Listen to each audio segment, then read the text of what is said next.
मत्ती की इंजील उसका 7 बाब और उसकी 7 आयत। आए खुदा के कलाम को पढ़ेंगे। खुदा के कलाम में यूं मरकूम है, मांगो तो तुमको दिया जाएगा, ढूंढो तो पाओगे, दरवाजा खटखटाओ तो तुम्हारे वास्ते खोला जाएगा। क्योंकि जो कोई मांगता है उसे मिलता है, और जो ढूंढता है वो पाता है, और जो खटखटाता है उसके वास्ते खोला जाएगा। और सब कहेंगे आमीन आमीन। आज हमने खुदा के कलाम में से देखा है, मांगो तो तुमको दिया जाएगा, ढूंढो तो पाओगे, खटखटाओ तुम्हारे वास्ते। खुदावंद का पाक कलाम पढ़ा सुना जाना आप सबके लिए भाई से बढ़कर हो। आज हमने इस कलाम को गौर करना है कि मांगोगे तो तुमको दिया जाएगा, अगर ढूंढोगे तो पाओगे, अगर आप खटखटाओगे तो आपके लिए खोला जाएगा। आपके सामने 3 ऑप्शन रखी जा चुकी है खुदा के कलाम की तरफ से। मांगोगे, ढूंढोगे, खटखटाओगे। ऐसी बात है ना। अच्छा, आज हमें गौर करना है इस बात पे। हम मांगते भी हैं, ढूंढते भी हैं और खटखटाते भी हैं, लेकिन ना हमें मिलता है, ना हम पाते हैं, और ना हमारे लिए दरवाजा खोला जाता है। ऐसी बात है। ये बड़ी गौर और होश वाली बात है कि हमें क्यों नहीं मिलता, क्यों नहीं पाते, और हमारे लिए दरवाजा क्यों नहीं खोला जाता। खुदा के कलाम में सिंपल से है, ये बड़ा प्यारा और सिंपल अल्फाज है, क्योंकि जो कोई मांगता है उसे मिलता है। ऐसी बात है ना। तो आज हम इस बात की डेफिनेशन करेंगे, इस बात पे गौर करेंगे कि हमें क्यों नहीं मिलता। कुछ लोगों का ईमान बहुत बड़ा है, खादमों से भी बड़ा था, मैंने गौर किया उनकी लाइफ में। तो फिर वो क्यों नहीं रिसीव करते, वो क्यों नहीं पाते। कुछ लोग ईमानदार हैं, ऐसी बात है ना। तो कुछ बहुत ज्यादा ही ईमानदार है। ईमान पे कायम रहना जरूरी नहीं, उसके साथ अमाल होना बहुत जरूरी है, क्योंकि बाइबल कहती है कि ईमान बगैर अमाल के क्या है, मुर्दा है। आज हम इस बात पे गौर करेंगे। हम मांग भी रहे हैं, ढूंढ भी रहे हैं और खटखटा भी रहे हैं, लेकिन हमारे लिए कोई रिप्लाई नहीं आ रहा, कोई जवाब नहीं मिल रहा। तो आज हम जवाब लेके जाएंगे। आमीन। कौन कौन अपना जवाब लेना चाहते हैं, अपने हाथों को अब ऐसे खड़ा करेगा। जिन्ना दे हाथ राणगे ना थले बाचो वेखन के लोका वाले हैं। सो मेरे अजीजों, आपको पता है यीशु ने बड़े सिंपल से अल्फाजों में कहा, मांगोगे तो तुमको दिया जाएगा, ढूंढोगे तो पाओगे, खटखटाओ तो तुम्हारे वास्ते खोला जाएगा। अब आप इस बात पे गौर करें, यीशु किस जगह पे होंगे जब उन्होंने ये अल्फाज बोले। यीशु कौन सी जगह पर होंगे, कौन से हालातों में होंगे। क्या वो पुरपट पे खड़े थे, क्या वो रास्ते से गुजर रहे थे, गौर करने वाली बात है, या वो कहीं बैठे हुए थे।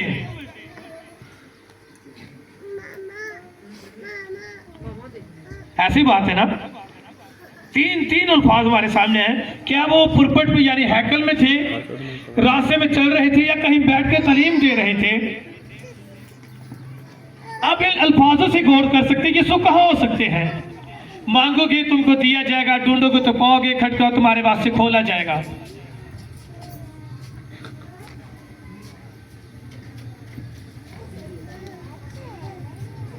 के साथ गौर कर इस बात पे। ये दरान में बोले भाई, दरान के लिए जोरदार तालियां। अब ये गुफ्तगू कैसे हो रही है।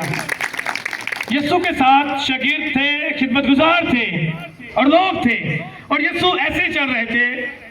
अब यीशु से सवाल होता है कि यीशु हमारी जिंदगी में कैसे हम अपनी बरकत को रिसीव कर सकते हैं। अब हम चल रहे हैं और यीशु उनको कह रहा है कि अगर मांगोगे, ऐसी बात है ना, ढूंढोगे, अगर पाओगे पाओगे, खटखटाओ तुम्हारे वश से हो जाएगा।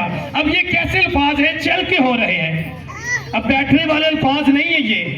यीशु जब बैठते थे तो उनको तालीम देते थे, किल्मे देते थे, उनको मिसालें देते थे, उसकी तशरीह नहीं करते थे, मिसाल दे देते थे। अब ये जो गुफ्तगू है, मांगो, ढूंढो, पाओ, खटखटाओ, अब ये चल फिर के बात हो रही है यीशु के साथ। दोनों बात कर रहे हैं, आपस में गुफ्तगू, दूसरों को बता रहे हैं। लेकिन जो तमसीलों में मिसाल के साथ कलाम होता था वो बैठ के होता था। ऐसी बात है ना।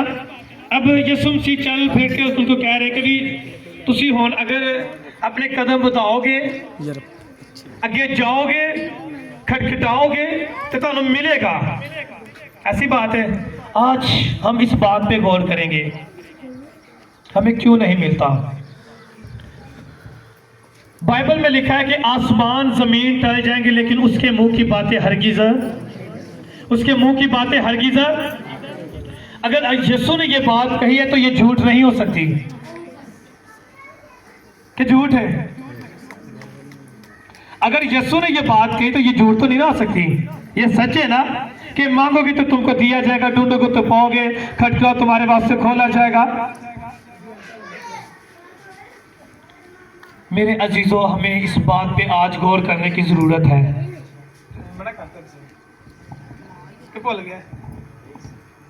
हालेलुया। आज हमें इस बात पे गौर करने की जरूरत है कि ना तो हमें मिल रहा है, ना हमारे लिए खोला जा रहा है, और ना हम पा रहे हैं इस चीज को। हम बरकत को नहीं पाते, हम ब्लेसिंग को रिसीव नहीं कर पा रहे। क्यों? ईमान बहुत बड़ा है, खुदा का कलाम हमारे पास है,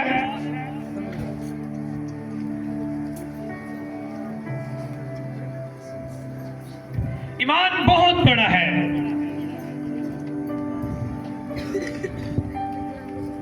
लेकिन हम अपनी बरकत को रिसीव नहीं कर रहे, अपनी ब्लेसिंग को रिसीव नहीं कर पा रहे।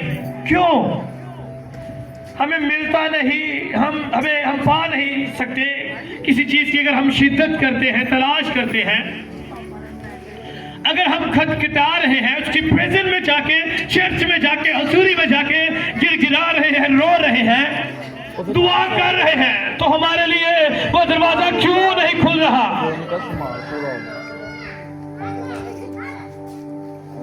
हमारी शुरुआत, मांगने का अंदाज कैसा है? हमें इस बात पे गौर करनी चाहिए, हम क्या मांग रहे हैं, क्यों मांग रहे हैं, हमारे मांगने का अंदाज क्या है, हमें क्या चाहिए, किस लिए चाहिए। गौर करने वाली बात है। बाइबल कहती है अगर आप अपनी ख्वाहिशों के लिए मांग रहे तो फिर आपको नहीं मिल सकता। अगर आप अपनी ख्वाहिशें पूरी करने के लिए मांग रहे हैं तो फिर आपको कभी नहीं मिलेगा। ऐसी बात है ना। क्योंकि रूह जानता है कि मांगने वाले की नीयत क्या है। अब आपकी नीयत क्या है, मेरी नीयत क्या है, हम किस अंदाज से मांगते हैं, किस सोच से मांगते हैं, किस प्लान से खुदा से मांगते हैं। हम दो लोगों को एग्जाम्पल रख के इस बात पे गौर करेंगे। एक शख्स है, अगर उसकी जिंदगी में कोई बड़ा काम होना तो वो अगर अपने जी में या दूसरों को कहा जाएगा ये नहीं हो सकता, ये नहीं हो सकता, दूसरे को कहेगा ये नहीं हो सकता, ये बड़ा टफ, बहुत मुश्किल है, ये नहीं हो सकता, ये नहीं हो सकता, मुश्किल काम है ना, ये नहीं हो सकता। खुदा कहेगा इसका बड़ा ईमान है, इसके लिए रहने दो, इसके लिए नहीं हो सकता। ऐसी बात है ना। और दूसरा शख्स कहता है कि ये होगा, होगा, ये होकर रहेगा, ये होगा, मैं इस पर कोशिश करूंगा, स्ट्रगल करूंगा, मेहनत करूंगा और ऐसा ही होगा। तो खुदा क्या कहेगा कि इसका ईमान बड़ा है, इसके लिए होगा। आमीन। अब ये दो लोग, ये दो शख्स हैं, एक कहता नहीं होगा क्योंकि वो मेहनत नहीं कर रहा, उस पर स्ट्रगल नहीं कर रहा, कोशिश नहीं कर रहा, क्योंकि बाइबल कहती है कि कोशिश करने से हालात बदलते हैं। तो हमें बाइबल पर गौर करने की जरूरत है, हमें हालातों को चेंज करने की जरूरत है, उस पर मेहनत करने की, स्ट्रगल करने की जरूरत है। वो नाउम्मीद शख्स अगर उसके पास ईमान है लेकिन अल्फाज नहीं है तो उसके लिए कभी नहीं हो सकता। मैंने आपको पहले भी कलाम में कहा था कि आपके अल्फाज वजूद पकड़ते हैं। आपको पता है जब आपको कोई ख्वाब आता है तो ख्वाब में कोई बुरा काम होता है, आप उस पर स्ट्रगल करना शुरू कर देते हैं। भी मैं एक ख्वाब एक है, आपके अंदर जब वो वहन पैदा होता है, आपके अल्फाज वो शुरू हो जाते हैं, तो वो ऐसा ही आपके साथ होता है। बाइबल में लिखा कि वो आपके ख्वाब की छानबीन करता है, यानी खुदा आपके ख्वाब में जाता है और वहां देखता है कि आप किस नियत से अपने ख्वाबों की उन तस्वीरों में फिरते हैं। गौर करने वाली बात है, बाइबल में लिखा है कि वो आपके ख्वाब की छानबीन करता है। जब आप सोए होते हैं तो क्या खुदा आपके ख्वाबों में जाता है? सुलेमान नबी सो रहे थे और खुदा उन पर रात को रोया में, ख्वाब में ज़ाहिर होता है और कहता है कि सुलेमान मांग, तुझे क्या चाहिए? अब सुलेमान पहली बादशाह तो उसे क्या चाहिए?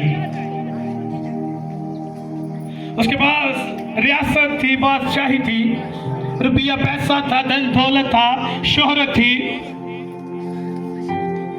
बीवियां थी, ऐसी बात है, बच्चे थे, सब कुछ था। उसे क्या चाहिए होगा, मुझे ये बताएं। अब खुदा मूसा के साथ पहाड़ पर मिल सकता है, नबियों के साथ मिल सकता है, तो फिर सुलेमान को ख्वाब में क्यों? सुलेमान हर एक चीज को रखने के बावजूद एक चीज की तलाश में था और वो चीज हिकमत थी। तो ख्वाब में आकर खुदा पूछते हैं, सुलेमान तुझे क्या चाहिए? तो वो खुदा से कहते हैं, खुदावन दौलत, शोहरत, बादशाही सब कुछ मेरे पास है, लेकिन जिस कौम का तूने मुझे बादशाह बनाया है वो बहुत कसरत में बड़ी है।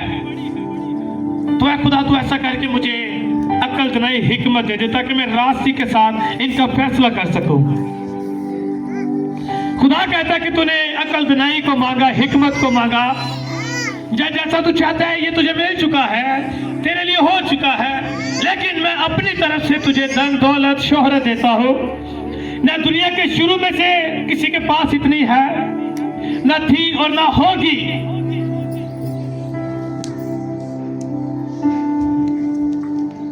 अगर खुदा ख्वाब में जाके दे सकता है अपने महबूब नु, ते वो ख्वाब भी दे देता है और नींदर में दे देता है। ते असी दुआवा कर करके राइए ने सानू मिलता नहीं गा। दाऊद क्यों ज़बूर में कहता है कि वो अपने महबूब को तो ख्वाब में ही दे देता है, नींद में ही दे देता है।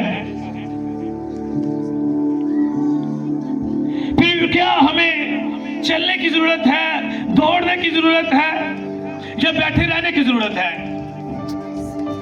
अब इस बात पे गौर करें। मुझे 4 साल हुए हैं, 4 साल, कितने 4 साल हो चुके हैं खिदमत में आए, लेकिन हमारी कलीसिया में एक अभी भी बहुत बड़ा मसला है कि किसी के पास अपनी बाइबल नहीं होती जो अपनी बाइबल लेके चर्च में आए। बाइबल खादमों के लिए नहीं बनी, चरवाहों के लिए नहीं है, पासबान के लिए नहीं, खादमीन के लिए नहीं है, कलीसिया के लिए है। अगर आपके पास आपकी तलवार है, आपकी बाइबल है, तो आप खुदा के सूर में हैं, उसके बेटे, उसकी बेटियां हैं। उसने नहीं कहा ए पास से जा और सारी खलक के सामने अंजीर की मुनादी कर, ये नहीं कहा मुबश्शिर जा,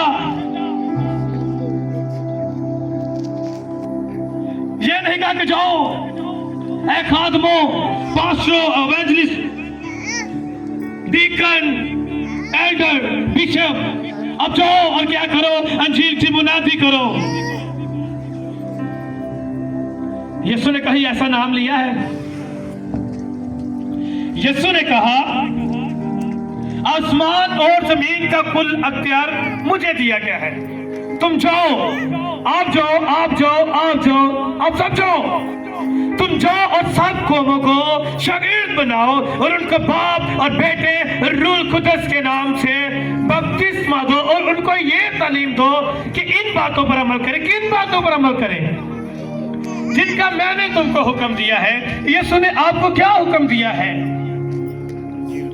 यीशु ने आपको क्या हुक्म दिया है? मुझे क्या हुक्म दिया है? जिसके बारे में यीशु ये कह रहे हैं कि जाओ सारी खलक के सामने, वर्ल्ड हर एक जगह पर जाओ और हर एक शख्स के सामने मेरे नाम की मुनादी करो और उनको ये बताओ कि उन सब बातों पर अमल करें जिनका मैंने तुमको हुक्म दिया है। मेरे अजीजों, ये अल्फाज आप इस बात पे गौर करें, हमारे कितने सूबे हैं? अब 5 हो गए। खैबर पख्तूनख्वा आ गया ना। इंडिया के कितने सूबे हैं? 36। अब इनके लीडरों पे हम गौर करते हैं। किन पे? जो इनके लीडर थे। आपको पता है गांधी जी थे, इंडिया के गांधी। पहले जब उस दौर में वॉशरूम नहीं होते थे तो वो क्या करते थे? आपको पता है, जब आज से तकरीबन, मुझे बड़ा याद है, मैं छोटा सा था, हमारा एक पतन था, औरतों का अलग मर्दों का अलग, ऐसी बात है ना। उस दौर में भी ऐसा होता था, औरतें अलग जगह पर जाती थी, मर्द अलग जगह पर जाते थे। और जो गांधी जी थे वो क्या थे? एक लीडर थे। अब वही गांधी जी वहां जाते, औरतों की जगह पर किसी दूसरे शख्स को नहीं भेजते, वहां की सफाई करते हैं, औरतों के जाने से पहले सब कुछ करके क्लियर करके आते हैं। और उनको ये सवाल होता है, गौर करें इस बात पे, उनको ये सवाल होता है कि आप एक लीडर हैं, आपके पास सब अख्तियार है, नौकर चाकर सब कुछ है, आप ये काम क्यों कर रहे हैं? ये गंदा काम है, गलत काम है।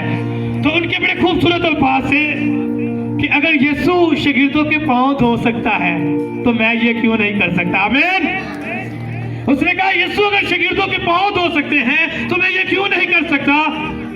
और उसने एक जुमला पूरी दुनिया को कहा। उसने कहा अगर पूरी दुनिया में यीशु की तालीम पर लोग चलना शुरू कर दें तो मैं समझता हूं किसी जगह पर लड़ाई झगड़ा ना हो। आमीन। उसने क्या कहा कि अगर लोग यीशु की तालीम पर चले तो मैं समझता हूं किसी जगह पर लड़ाई झगड़ा या खून हसद ना हो। अब इस बात पे गौर करें, यीशु ने कहा अपने दुश्मनों को माफ करो, अपने सताने वालों के लिए दुआ करो। हम क्या करते हैं? लानत देना शुरू कर देते हैं। ऐसी बात है। मेरे अजीजों, इस बात पे गौर करने की जरूरत है। हमें उसके हुक्मों पर चलना होगा, उसकी शरीयत पे गौर करना होगा, उसका पैगाम हमें क्या बताता है। हम सिर्फ मानते हैं, हमें मांगना ही तो आता है, हम देने वालों में क्यों नहीं है?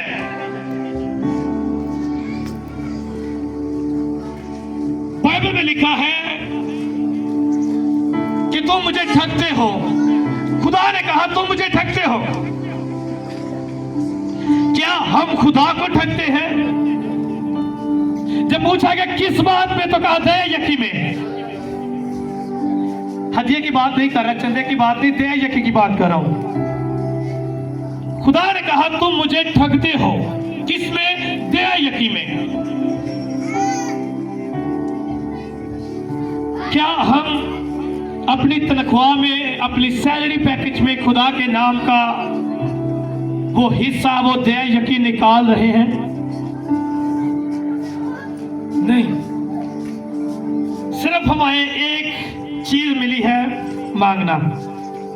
मांगोगे तो तुमको दिया जाएगा। लेकिन बाइबल में यह भी लिखा है दिया करो ताकि तुमको भी ये नहीं कहा कि लिए ही जाया करो, लिखा कि दिया करो ताकि तुमको भी दिया जाए। जो खुशी के साथ देता है, जो खुशी के साथ देता है, क्या आप खुशी के साथ कभी खुदा की प्रेजेंस में, उसकी हजूरी में, उसके घर में अपनी दया यकी को लेकर आए हैं? चंदा हर कोई अपनी जेब में डाल के आता है। मैं दया यकी की बात कर रहा हूं। हमें किस चीज की जरूरत है? खुदा के हुक्मों की। ये भी तो खुदा ने कहा कि तुम मुझे दया यकीन में ठगते हो। हमें इस चीज से ग्रेस करने की जरूरत है। मेरे अजीजों, ये आपके लिए बुरी बात नहीं है। यीशु ने अगर कहा तो आपको मांगना चाहिए। मांगोगे तो तुमको दिया जाएगा, ढूंढोगे तो पाओगे, खटका तुम्हारे बात से खोला जाएगा। लेकिन उससे पहले उसके हुक्मों पर अमल करने की जरूरत है। अगर एक शख्स के दो बाजू नहीं और वो बाहर रास्ते पर किसी चौक पर बैठ के मांग रहा है, उसे भी मिल जाएगा। कोई भी शख्स उस पर रहम करके उसे दे देगा। काम मांगना नहीं, खुदा के नाम की दया यकीन निकालना है। हमारी कलीसिया में ये बहुत इश्यूज चलते हैं ना। आपको पता है, मेरा शुरू से एक ही टॉपिक रहा है कि चंदे की जरूरत नहीं है, आपकी जरूरत है खुदा की हजूरी में। ऐसी बात है ना। तो मैं चंदे की बात नहीं कर रहा और ना मैं कोई आपसे ऐसी ऐसी बात कर रहा, बल्कि मैं दया यकीन की बात कर रहा हूं। जब कोई शख्स अपना कारोबार का आगाज करता है, चाहे वो फैक्ट्री डालता है, चाहे वो दुकान डालता है, तो वो अपने काम स्टार्ट करने से पहले किस चीज से आगाज करता है? पहले इन्वेस्ट करता है, पैसा लगाता है। ऐसी बात है ना। अगर मैं अपनी एक शॉप खोलता हूं, अपनी दुकान खोलता हूं, मुझे उसमें सामान रखने के लिए पैसा चाहिए। जब मैं पैसे के साथ उस सामान को डालूंगा और जब वो सामान बिकना शुरू होगा तो फिर मुझे पैसा डबल आना शुरू होगा। ऐसी बात है, ऐसी बात है कि नहीं? जब मैं अपनी शॉप में या अपनी फैक्ट्री में पैसे को लगाऊंगा तो फिर उस पैसे से डबल पैसा आना। क्या हम अपने उस पैसे को, जो खुदा का पैसा है, लगाते हैं खुदा के कामों में? आपको पता है ये बहुत बहुत मुश्किल काम है। थक गया यार। एक जगह पर हम दुआ करने के लिए गए, हमें साथ लेके गए। मुझे बड़ी बात याद आ गई है। हम एक जगह पे दुआ करने के लिए गए, हमें साथ लेके जाया गया। हम वहां गए, उनकी मंगनी थी बेटी और बेटे की, तो उनके ऊपर मैंने कलाम किया, प्रेयर की, वर्शिप की। बात पैसे की नहीं होती। तो किसी ने, चाहे लड़की वाले थे चाहे लड़की वाले थे, हदिया ना दिया। बात हदिये की नहीं मैं कर रहा, बात करो कि आप अपना पैसा कहाँ लगा रहे हैं। मैं खुदा का खादिम था, मेरी कोई औकात नहीं, लेकिन हदिया जो खुशी के साथ देता है ना, उसी मिलता है। तो कुछ ही देर के बाद जब उनका फंक्शन शुरू हुआ, नाच गाना शुरू हुआ, तो वहां एक शख्स आता है जो खुसरा था। जब उसने डांस शुरू किया तो उसके ऊपर पैसे डालने शुरू कर दिए। अब इस बात पे गौर करें कि दो खानदानों के जुड़ने के आगाज में जिसने प्रेयर की है, सलामती की दुआ दी है, उसके लिए हदिया नहीं है। लेकिन जो शख्स नाच रहा है, कलाबाजियां लगा रही है, उसकी कलाबाजी पर 500 डाल दिया। मैं देखना शुरू हो गया, मैं कभी साल भर कलाम की जरूरत नहीं थी, कलाबाजी की जरूरत है। आप अपना पैसा कहां लगाते हैं? खुशी में मैं ये नहीं कहता ये गलत है, गौर करें। खुदा के लिए हमारे पास कुछ नहीं है, खुदा के लिए हमारे पास कुछ नहीं है। मेरे अजीजों, आज से इस बात पे गौर करें। मांगना काम नहीं है, देना काम है। मैंने आपको बताया, एक शख्स कहता है नहीं होगा, नहीं होगा, नहीं होगा। खुदा कहता है इसके लिए नहीं होगा क्योंकि इसका ईमान मजबूत है, रहने दे। लेकिन एक शख्स कहता है ये होगा, होके रहेगा और ऐसा ही होगा। खुदा कहता है इसका ईमान बड़ा है, इसके लिए होगा और जरूर होगा। अगर आप मांगने के लिए ईमान रखते हैं, मिल जाएगा, मिल जाएगा, मिल जाएगा, तो मिल ही जाएगा। लेकिन अगर आप देने के लिए ईमान रखेंगे कि हम देंगे, हम खुदा के नाम से देंगे, खुदा के दे यकीन निकालेंगे, दूसरों को देंगे, मथाजों को देंगे, यतीमों को, बेवा को देंगे, तो आप दे सकते हैं। आप जिस चीज के लिए स्ट्रगल करना शुरू करते हैं, अपने अल्फाजों को यूज करना शुरू करते हैं, आपकी जिंदगी में वो ही होना शुरू हो जाता है। ये कुदरत का कानून है। ये मत सोचे कि ऐसा एक फिजिकली तौर की बात कर रहा मैं, ये फिजिकली नहीं है, ये स्पिरिचुअली है। यीशु ने कहा मांगोगे तो तुमको दिया जाएगा, और यीशु ने कहा जब तुम दुआ करो तो कहो, ऐ हमारे बाप तू जो आसमान पर है, तेरा नाम पाक माना जाए, तेरी बात चाहिए, तेरी मर्जी जैसे आसमान पर पूरी होती है जमीन पर भी हो। हमारी रोज की रोटी आज हमें दे। यहां भी देने की बात आ रही है। वो रोटी क्या है, कोई मुझे बता सकता है?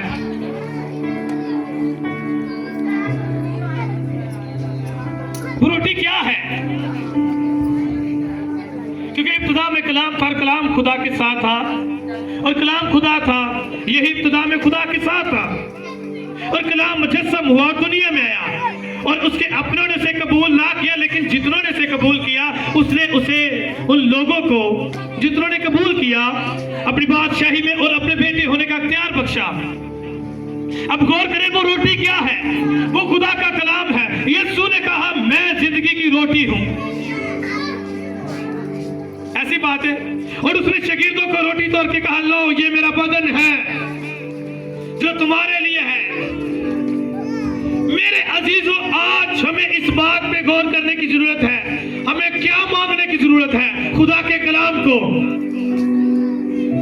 उसकी आवाज को। बाइबल में लिखा है अगर तुम खुदा के हजूर में हिकमत मांगते हो, दलेरी मांगते हो, तो तुम्हें मिल जाएगा। वो प्यासी के साथ देगा बगैर रोक टोक।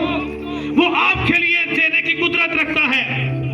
लिखा है कि पहले ढूंढो उसकी बादशाही, बाकी चीजें तुम्हारे लिए हो जाएंगी, इनाम में मिल जाएंगी। वो आप ही के लिए बनी है। अब सवाल पैदा होता है कि आप क्या मांगते हैं? आप क्या मांगते हैं? हमें पैसा पहले मांगने की जरूरत है कि खुदा का कलाम? खुदा का कलाम। ऐसी बात है ना। आपको पता है बाइबल हमें कारोबार करना सिखाती है, गली में खड़ा होना सिखाती है, अपने घर में बंदोबस्त करना सिखाती है। बाइबल हमें बताती है कि महफिल में किस तरह जाते हैं, खुशी वाले घर में, गमी वाले घर में किस तरह जाते हैं, हमें किस जगह पर कैसे उठना है, कहाँ बैठना है, किसी से कैसे गुफ्तगू करनी है, गाली नहीं निकालनी, बुरी बातें नहीं करनी। हमें कहा गया कि हमें खुदा का कलाम मांगने की जरूरत है। बाइबल में लिखा है कि जो तारीकी की पोशीदा बातों का जिक्र करना भी गुनाह है, यानी जो पोशीदा बातें हैं उनका जिक्र करना भी गुनाह है, लेकिन आज सरेआम होती है ये चीजें। आप क्या मांगते हैं अपनी जिंदगी में? अगर आप गाली भी देते हैं तो ये आपके लिए हो रहा है। अगर आप बरकत चाहते हैं तो ये भी उसके लिए हो रहा है जिसके लिए आप बरकत चाहते हैं। आप अपने घर में बैठ जाएं और इस बात पर प्रेयर करना शुरू कर दें कि खुदा हमारे घर में तेरा फजल होगा, तेरा फजल होगा, तेरा फजल होगा। तो लिखा कि वो अपने आसमान के दरीजे आपके लिए खोल देगा। आमीन। खुदा का कलाम मांगे, उसकी हिकमत को मांगे। जब आपके पास हिकमत होगी, कलाम होगा, उठने बैठने चलने फिरने की तमीज होगी, लिखा है तमीज की हिफाजत कर, फिर आपको सब कुछ मिलना शुरू होगा। लिखा जो जुबान दोस्त है उसका फल पाएगा, आप उसका फल खाएंगे। और रीजन इसका क्या निकलेगा? बदले में आपको बरकत मिलेगी। बाइबल में लिखा दौलत, क्या दौलत? जैसे बरकतों में से दौलत बहुत खूबसूरत और बहुत बड़ी और बड़ी अच्छी बरकत है, और जो खुदा की तरफ से मिलती है वो वापस नहीं जाती, उसमें नुकसान नहीं है। अगर आप खुदा की हिकमत को मांगते हैं, उसकी ब्लेसिंग को मांगते हैं, तो बाकी चीजें आपके लिए ही हैं, उनको मांगने की जरूरत नहीं आपको। आप उन चीज पर स्ट्रगल करें जो आपसे दूर है। आप बाइबल नहीं पढ़ सकते, बाइबल पर स्ट्रगल करना शुरू करें कि मैं बाइबल पढ़ सकूं। मैं एक स्कूल में गया था, वहां लिखा था कि एक औरत की तालीम पूरे खानदान को चेंज करती है। एक औरत की तालीम पूरे खानदान को चेंज करती है। आप इस बात पे गौर करें, मर्द का क्यों नहीं नाम दिया गया? वहां यह भी लिखा चाहिए था कि एक मर्द की तालीम पाजी पूरे काम को संभालती है। ऐसी बात है ना, वो सरबराह होता है। लेकिन लिखा है कि औरत की तालीम पूरे खानदान को तरतीब में लेकर आती है। कैसे? एक लड़की, एक औरत जब वो तालीम को हासिल करती है, रिसीव करती है, उसकी शादी हो जाती है, अगर उस घर में जाके अपने बच्चों की वो कल को अच्छी परवरिश करेगी, वो बच्चे बड़े होंगे, तमीज में रहेंगे, खुदा की प्रेजेंस में रहेंगे, उनकी शादी होगी, उनके बच्चे होंगे, वही तालीम आगे उन बच्चों के पास जाएगी, फिर उन बच्चों के पास जाएंगे। तो ऐसे खानदान सेफ होता है। कभी खानदान रुकते नहीं, ये बात आपने याद रखनी है। लेकिन नूह के दौर में तूफान आया, सारी दुनिया खत्म हो गई, लेकिन 8 लोग जो बचे थे, नूह के 3 बेटे, उसकी बहू और वो दोनों खुद, आज उन 8 लोगों के वसीला से कितनी दुनिया है। खानदान रुकते नहीं हैं, बल्कि उन्हें स्ट्रगल करने की जरूरत है। आज से इस बात पे गौर करें कि आपने क्या मांगना है। खुदा का कलाम मांगना है, उसकी हिकमत को मांगना है, उसकी हजूरी में मांगना है। मेरे अजीजों, आज से ये छोड़ दे कि सानू वो भी चीज दे दे, वो भी चीज दे दे, वो भी चीज दे दे। ये सब कुछ आपके लिए ही है। उस चीज को मांगे जो आपसे दूर है। खुदा का कलाम जो आपकी जिंदगी में अभी तक नहीं आया। आपको पता है, औरत की मर्द से ज्यादा सेंस होती है ना, तो उसे खुदा के कलाम पर लगानी चाहिए। जब कोई बच्चा गलत काम करता है तो लोग बाप को नहीं बुरा कहते, माँ को कहते हैं। ये बात आपने याद रखनी है। इसलिए बहनों से मैं यही कहूंगा कि जब आप घर में होती हैं, अपने बच्चों के लिए, शोहर के लिए, भाइयों के लिए, बाप के लिए प्रे किया करें, कलाम पढ़ा करें। आपकी पकीजगी, आपकी सादगी आपके पूरे घर को संजीदा करेगी। मेरे अजीजों, आज के बाद जो बहनें अपने कलाम को, अपनी बाइबल को साथ लेकर नहीं आती, अपनी बाइबल को साथ लेके आया करें। एक वक्त था मुझे बाइबल नहीं थी पढ़नी आती, मुझे बड़ा याद है। यही मकान था, ये पीछे वाला, इसी मकान में क्रिसमस की इबादत हो रही थी, मुझे बड़ा याद है। तो मैं खिदमत में भी नहीं था, तो मुझे बड़ा याद है भाई आसिफ कलाम पढ़ रहे थे, तो मैं ऐसे पीछे बैठा हुआ था। तो मैंने कहा था कि खुदावंद कभी मैं भी कलाम पढ़ूंगा। मैंने सिर्फ कलाम पढ़ने के लिए कहा था, आज सुनाने के लिए भी तैयार कर दिया। Hallelujah, hallelujah. तो वो आपकी जिंदगी में बड़े बड़े काम करने की कुदरत रखता है। वही नमाज जो कलाम पढ़ने के लिए तरसता था, आज सुना रहा है। खुदा से वो चीज मांगे जो आपके लिए बरकत का बाइस है। आज मेरे पास खुदा का कलाम है, उसकी आवाज है जो आप तक मैं पहुंचा रहा हूं। तो मेरा ईमान है कि उसका दिया और सब कुछ मेरे पास है। ऐसी बात है ना? वो चीज मांगे जिसकी आपको जरूरत है, आपके बच्चों को जरूरत है, आपकी फैमिली को जरूरत है। मर्द हमेशा औरत की बात मानता है। औरत ने अपनी हर बात उससे मनवाई है, ये झूठ नहीं है। लेकिन हमारी कलीसिया में जो इशू है, एक बात पे आके हमारी औरतें कमजोर हैं। जब उनके शौहर के बुरे काम करते हैं, नशाबाजी करते हैं, वहां आके वो खुद को कमजोर करती है। लेकिन उनको वहां मजबूत होने की जरूरत है। गौर करें, आदम बाकी अदम में अकेला था, जंगली जानवर उसके साथ थे, हरे भरे दरख्त थे, फल फ्रूट थे, हर चीज उसके पास थी। वहां वो शख्स इब्लीस भी घूमता था, लेकिन वो आदम पर गालिब ना आया। लेकिन खुदा ने कहा कि आदम का अकेला रहना अच्छा नहीं। जैसे कि मैंने जानवरों का और दूसरी चीजों का जोड़ा बनाया, मैं इसके लिए भी क्या करता हूं, मददगार बनाता हूं। और खुदा ने क्या किया कि आदम पर गहरी नींद डाली और उसके बदल में से एक पसली को लिया। ऐसी बात है ना? और उसके साथ एक औरत को बनाया, और वही औरत जो आदम के अंदर से निकलती है, आदम को अपने पीछे लगा लेती है। ऐसी बात है ना? कोई बात नहीं, ये फल खा लो आप, ये आपके लिए और मेरे लिए ही है। वो सांप ने औरत को बरगलाया, उसे पता था कि आदम कभी मेरी बात नहीं सुनेगा। उसने औरत को मनाया और उससे कहा कि ये फल खा, तेरे लिए बहुत अच्छी चीज है। आज हम भी अपनी जिंदगियों में ऐसे ही फल खा रहे हैं जो देखने में अच्छी है, लेकिन वो फ्यूचर के लिए अच्छी नहीं है। हम भी उन चीजों को अपना बना रहे हैं जो देखने में अच्छी है, लेकिन हमारी स्पिरिचुअल लाइफ में, हमारी रूहानी लाइफ में वो अच्छी नहीं है। औरत ने फल खाया और उसने आदम को अपने पीछे लगा लिया। बार बार आदम खा ले खा ले खा ले, निकल ले, फिर खा ही लेता है। गौर करें, आज आपको जरूरत है जिनके शोहर नहीं मानते, हस्बैंड नहीं मानते, उनको खुदा का कलाम खिलाएं। यह है तेरे लिए, यह है मेरे लिए, यह है हमारे बच्चों के लिए। यह खा। मैं देखता हूं कैसे आपके शोहर नहीं बदलते। जब आप इस बात पर दुआ करेंगे, स्ट्रगल करेंगे, मेहनत करेंगे, वो बदल जाएंगे। आमीन। आमीन। तो आज के बाद हमें किस चीज को मांगने की जरूरत है?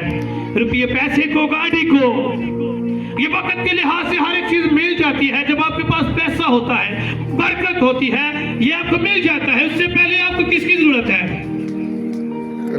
आपको दुआ की जरूरत है, खुदा के कलाम की जरूरत है, उसकी आवाज को पहचानने की जरूरत है। किसी वक्त में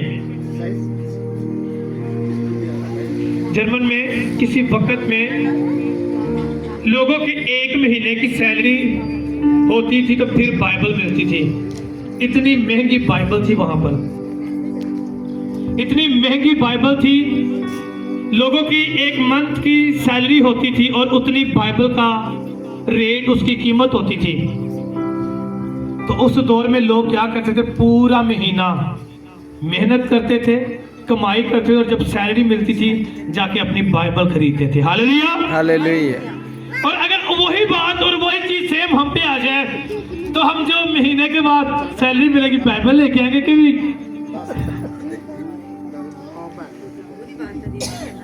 गौर करें, हम बाइबल लेके आएंगे कि भी खान पीने का सामान लेके आवांगे? कहते ना, पहले पेट पूजा फिर काम दूजा। गौर करें, वो लोग आज, उनका मुल्क कितना आगे वो जा चुका है, वो लोग कितने आगे जा चुके हैं। रीजन, उन्होंने पहले खुदा के कलाम के लिए स्ट्रगल किया, मेहनत की। आज आपको भी जरूरत है। आमीन। आमीन। आपकी आवाज नहीं आ रही? आमीन, आमीन। आमीन। ये आवाज नहीं। आमीन यीशु को भी कहा गया है। आमीन। खुदा के कलाम के लिए एक बार फिर जोर से तालियां। सुने, गौर करें इस बात पे। आपको खुदा के कलाम की जरूरत है, मुझे जरूरत है। वो हयात है, अब भी है। वो कदमों के लिए चिराग और राह के लिए रोशनी है। इसलिए उसका कलाम मांगोगे तो दिया जाएगा, ढूंढोगे तो पाओगे, और उसके कलाम के लिए अगर खटखटाओगे उसकी हजूरी में तो आपके लिए हो जाएगा। उसके मकासद, उसकी हिकमत, गैर जुबानों का तर्जमा, दूसरों को शिफा देने की बरकत, रूहों को परखने की बरकत, सब आपके लिए होगा। यीशु ने कहा, जो बीमारों को शिफा दो, बदरू गिरफ्तार को आजाद करो, मुर्दा को जिंदा करो। आज हम क्या कर रहे हैं? मेरे लाला सी आप ही मुर्दा वहां, ऐसी बात है ना मेरे अजीजों। आज से अपनी इस मुर्दा जिंदगी को खत्म करो। मेरा ईमान है कि आपकी जिंदगी में आज से वो सब कुछ सेम नहीं रहेगा, बदल जाएगा यीशु के नाम में। इस कलाम के वसीला से उसका कलाम मांगे, अपने लिए बाइबल को खरीदे, बाइबल अपने पास रखे। वो आपका हथियार और आपकी रूह की तलवार है। खुदा का कलाम आपके पास होना चाहिए। जब आप संडे को चर्च जाते हैं तो बाइबल आपके हाथ में होनी चाहिए, तब ही इब्लीस आपसे दूर भागेगा। अपनी बाइबल अपने पास रखें, सोने से पहले पढ़ें, उठकर पढ़ें, चर्च में जाएं, वहां पढ़ें। देखता हूं कैसे आपकी जिंदगी से परेशानियां नहीं जाती, कर्ज की लानतें नहीं जाती, बीमारियां नहीं जाती। तो आज के बाद जिन बहनों या भाइयों को उर्दू पढ़नी आती है, कौन कौन अपनी बाइबल के लिए स्ट्रगल और मेहनत करेगा? जिनको उर्दू पढ़नी आती है, जबरदस्त, वेरी गुड, शाबाश। फिर मैं गुजारिश करता हूं ऐसे ना किया करें, ऐसे किया करें, क्योंकि ये काम अच्छा नहीं है। ऐसे हाथ उठा के बोला करें, कौन कौन अपनी बाइबल और अपनी तलवार के लिए स्ट्रगल करेगा? अब अपने हाथ उठाएं। ये हुई ना बात। जिनको उर्दू पढ़नी आती है, जिनको नहीं भी पढ़नी आती वो भी उठा ले। बाइबल आपके लिए है, मेरे लिए है। आमीन। सो मेरे अजीजों, अगर आपने मांगना है तो पहले खुदा का कलाम मांगे, उसके मुंह की बातें मांगे, बाकी सब चीजें आपको इनाम में मिल जाएंगी। खुदावंद आपको आज इस कलाम के वसीला से बहुत सारा अपना फजल बख्शे, अपनी बरकत बख्शे। मेरा ईमान है कि ये कलाम आपके लिए नहीं बल्कि जितने भी लोगों ने सुना है, अगर वो इस बात पर अमल करते हैं कि हमें खुदा के कलाम की जरूरत है, ना कि पहले रुपये पैसे की जरूरत है। आप इस बात पे गौर करें, लोग खुदा के कलाम को छोड़ के अपनी मेहनतों में दौड़ लगा रहे, लेकिन कुछ भी हासिल नहीं हो रहा। जितना भी कमा ले कुछ भी नहीं मिल रहा उनको। जो कमाई आती है उससे परेशानी होती है। अगर मेरे घर में 50,000 आया तो मैं 50,000 से परेशान हो गया हूँ। मैं पहले लैंडे लावा, रोटी खावा, की करा, ऐसी बात है ना। कोई ऐसा शख्स मुझे बोलते कि उसके घर में जब पैसे आते हैं तो वो परेशान नहीं होता। जैसे कि जबकि पैसे आने के साथ हमें खुशी होनी चाहिए, लेकिन जब पैसे आते हैं हमें परेशानी हो जाती है कि हमने किन किन के देने हैं, किन किन के साथ हमने वादा किया है। यानी कि उस पैसे में भी बरकत नहीं है, ये हमारी खुद की दौड़ है। लेकिन जब खुदा की तरफ से आपके घर में पैसा आएगा, उससे परेशानी नहीं होगी, बल्कि उसके साथ शादमानी होगी। हालेलुया। और उस पैसे से दूसरे भी खाएंगे। लिखा कि शरीर की आमदनी में परेशानी है, लेकिन सादिक के घर में बहुत सारा खजाना है। अपनी आमदनी को शरीर में नहीं बल्कि रास्तबाजी में लेकर आए।